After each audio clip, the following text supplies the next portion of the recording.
आ गई आ गई आ गई, आते ही आप सभी के बीच छा गई। अंतरा सिंह प्रियंका साड़ी वाली आ गई। जी हाँ, तो नहीं लेना है टेंशन, क्योंकि आ गई है 101 साड़ियों का कलेक्शन। पसंद कीजिएगा तभी तो लीजिएगा। हाँ, तो देखने के पैसे नहीं लगते हैं, आपके लिए है खूबसूरत साड़ियों का विशाल कलेक्शन। कहीं हमारी प्रचार गाड़ी आगे की ओर निकल ना जाए और आप सोचते ना रह जाए। ए भौजी, हो देखा ना साड़ी वाली आइल बिया। हाँ हो, हमरो एगो साड़ी लेवे के बा।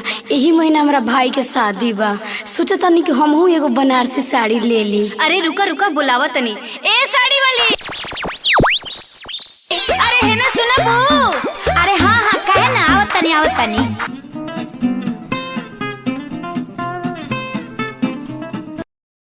कौन कौन साड़ी रखले बाड़ू, आ का रखले बाड़ू, आ का दाम बा हो? अरे इतना कहे के घबरात पड़े, सुन गाँवे तहरा ले योइनी घघरी लहंगा, बेचतानी सस्ता में बाटे न महंगा। अरे बड़ी नया नया डिजाइन लाई बानी। गाँवे तहरा ले योइनी घघरी लहंगा, बेचतानी सस्ता में बाटे न महंगा। अरे कहबो तो दाम कम लाग जाई हो, यार लाग जाई हो।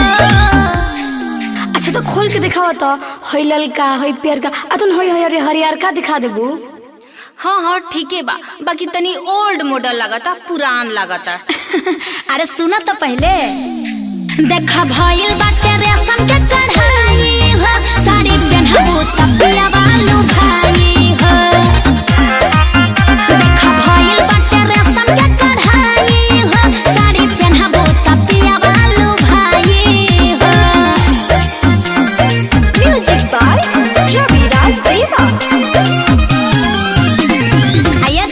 इतना सोचे के बा, हई देखी लहरदार पुष्पा साड़ी, हई देखी जालीदार केजीएफ साड़ी, ये दिल आशिकाना चांद के पार चलो गंगूबाई साड़ी, सोचे के बा इतना। अरे बाप रे बाप, ई तो बड़ा निमन निमन साड़ी रखले बाड़ू। आई कहाँ से लावेलू? हर महीना नया साड़ी लिया दे, चल जाइले लुधियाना हो, तहरा पर कलर सामानी निकल लागी, देवरो भी हो जाई दीवाना हो। सही में का हो?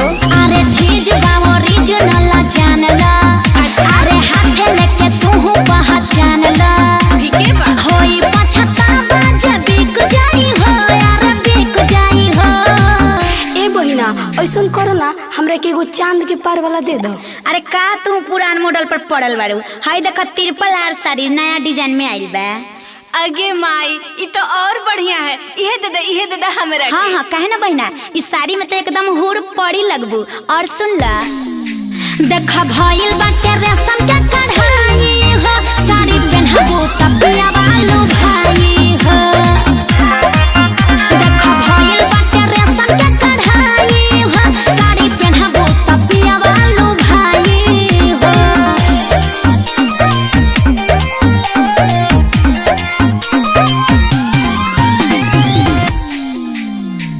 अरे अरे कोचिस का भीड़ है जी? अरे साड़ी भी कहता साड़ी। अच्छा अच्छा अच्छा। ए मैडम, मेरी वाइफ के लिए कोई साड़ी है क्या, दिखाइएगा।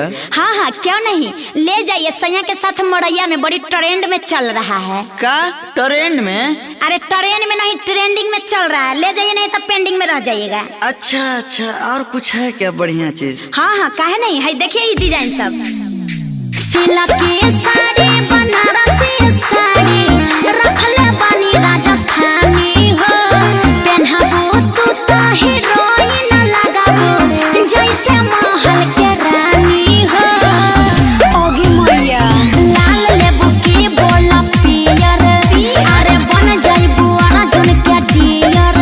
अच्छा अंतरा कहेली भागो जाग जाई हो, यार जाग जाई हो। तो ए बहिना, हमरा के एगो भाग जागे वाला साड़ी दे दो, नया नया शादी भइल बा हमार। हाँ तो हई ले जा, आई मिलन की रात पहनते बन जाई बात, आँख बंद करके ले जा। देखा भइल बाटे रेशम के कढ़ाई हो, साड़ी पहनबू तब पिया बालू भाई हो। देखा भइल बाटे रेशम के कढ़ाई हो, साड़ी पहनबू तब पिया बालू भाई हो। अरे ए बहिना, इतना निमन निमन साड़ी ले लू कि तोहर सब बिक गइल, फिर बिहाने आई हो।